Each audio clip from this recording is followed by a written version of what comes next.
Hello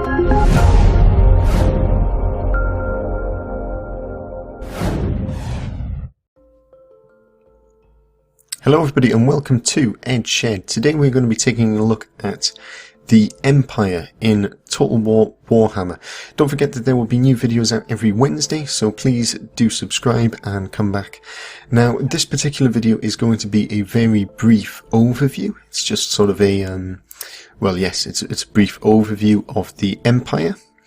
And the Empire is one of my favourite races in Total War Warhammer. I think it's fantastic. It's very flexible. It can deal with most situations that crop up, and you're certainly going to find in multiplayer that a lot of people are playing Empire. So having some form of understanding of Empire and its units will seriously help you when it comes to playing in multiplayer matches. Okay, so we'll just start off by taking a quick look at the two legendary lords. Now, you've got Emperor Karl Franz, and you've got Balthazar Gelt. Now, the Emperor, Karl Franz, is a melee warrior.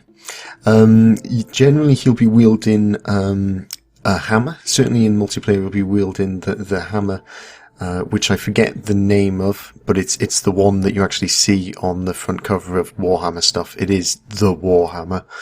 And then you've got Balthazar Gelt that is a caster, and he casts spells from the Law of Metal.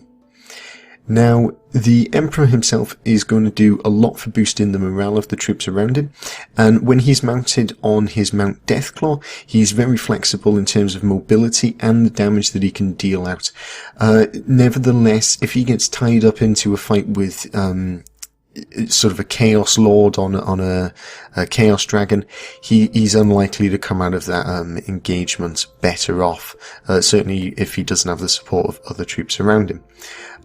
Balthazar Gelt is a bit squishy if he gets into melee combat, but the spells from the Law of Metal can do an awful lot to boost your troops in terms of armor and protection and damage that they deal out, and also weaken the enemy. So he's very good to have near the front line to try and, if you're trying to push through the center, he can do an awful lot to boost your troops, damage the enemy ones, and allow you to get that breakout that you need in their line. Now, when it comes to just the regular units that the Empire has to offer, melee units are just okay all round. They're nothing to really brag about. You've got spearmen and swordsmen, and you've got spearmen with shields, and these make up a bulk of the army. They're quite cheap, but they're not expendable. You will need to use these to the best of their abilities. If you're familiar with other Total War games, then these units in particular will function a lot like they did in other Total War games. You're going to probably want to line a spearman to start with and then push through with some swordsmen. And they're just generally quite good at that. The spearmen are also okay at dealing with large units, but the lack of leadership there and the lack of real decent armor will usually mean that they lose that engagement unless they've got support from either multiple groups of spearmen or from something a bit more capable of dealing with that. You've then got the great swordsmen. Now these are very good at fighting against other infantry units. They're a very good sturdy unit, and can be used to sort of as I say, push through enemy spearmen, and that's it. They're just a good melee unit, nothing overly special. The halberdiers, now these are really good at taking down large units. You know, these are equipped for the job, and they do the job very well. And they're also really great at pushing back cavalry charges. You know, if you can use them on your flanks, they can do an awful lot to prevent a cavalry charge. One of the things that you will notice about the AI is that it really loves doing cavalry charges on your flanks. So having halberdiers on the flanks is a must in most of the single player battles. But I'll cover that sort of stuff in more detail in later videos. So then we come to the missile infantry, and we've got both crossbowmen and handgunners. And much like with the Great Swordsman, there isn't a massive amount to be said about either of them. The crossbowmen do a lot of armor-piercing damage. The handgunners, I'm not sure if they do as much. But in general, they're both decent ranged units, and the sort of thing that you would find in Total War Empire. You know, they resemble the sort of units you had there. So they're good, they're sturdy, they can do a lot of damage at range, and they will, though, they'll get slaughtered if orcs get too close to them. So be careful to have some melee units that you can use to counter any charges against them. So, looking at cavalry, we have got the Empire Knights, we've got the Reichland's Guard, and then you've got some monstrous melee cavalry, including Demigriff Knights and Demigriff Knights with halberds. Now, we will start with the Empire Knights.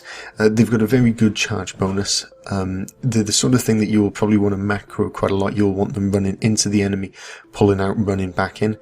You probably don't want to leave them engaged too long, because whilst they can hold their own in melee quite well, the charge bonus is really what makes them particularly good.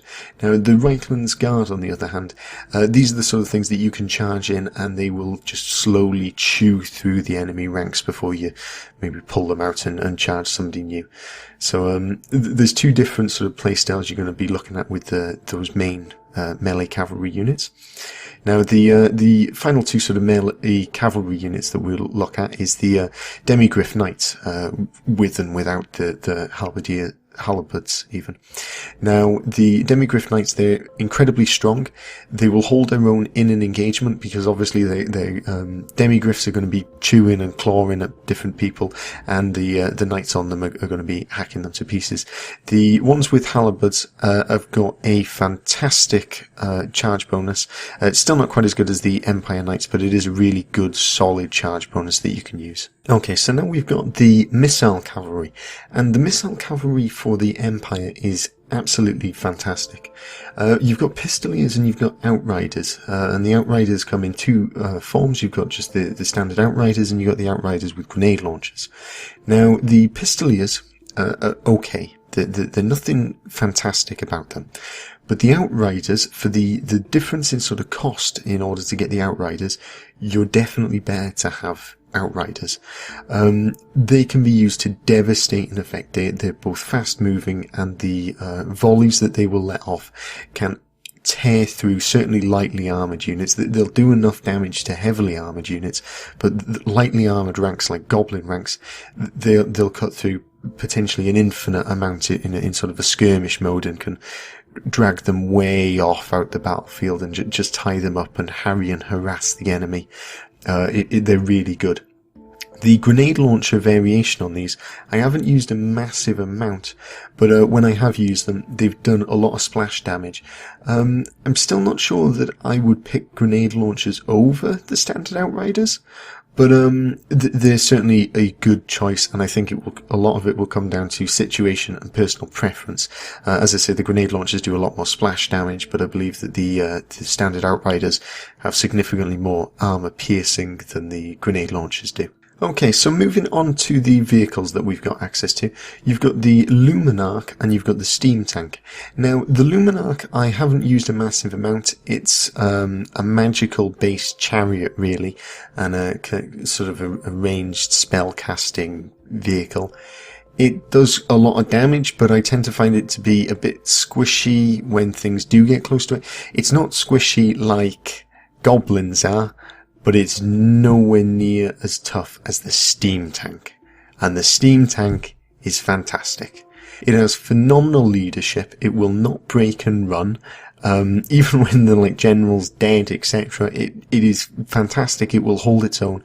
It does tremendous melee damage, as well as having a really potent cannon that can deliver tremendous blows over range to the enemies.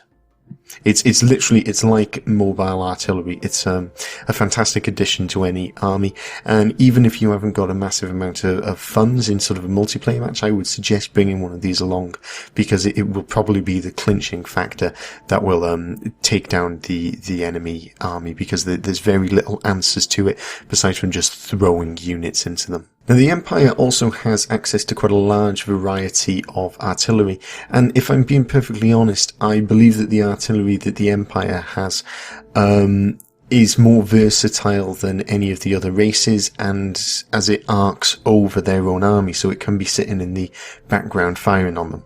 The exception to that is the Great Cannon, which will need to be on the front line firing into sort of large units.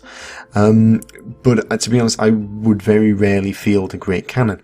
The mortar, on the other hand, does a lot of splash damage. It's not as good as the Fell Cannon, which is probably the strongest piece of artillery in the game currently. But then you've also got the Hellblaster volley gun and the Hellblaster rocket artillery, and these can pretty much decimate enemy ranks. Now, the volley gun, actually thinking about it, does need a direct line to shoot at the enemies, so you do need that to be on the front line. It's a lot like the Onager gun for the dwarfs.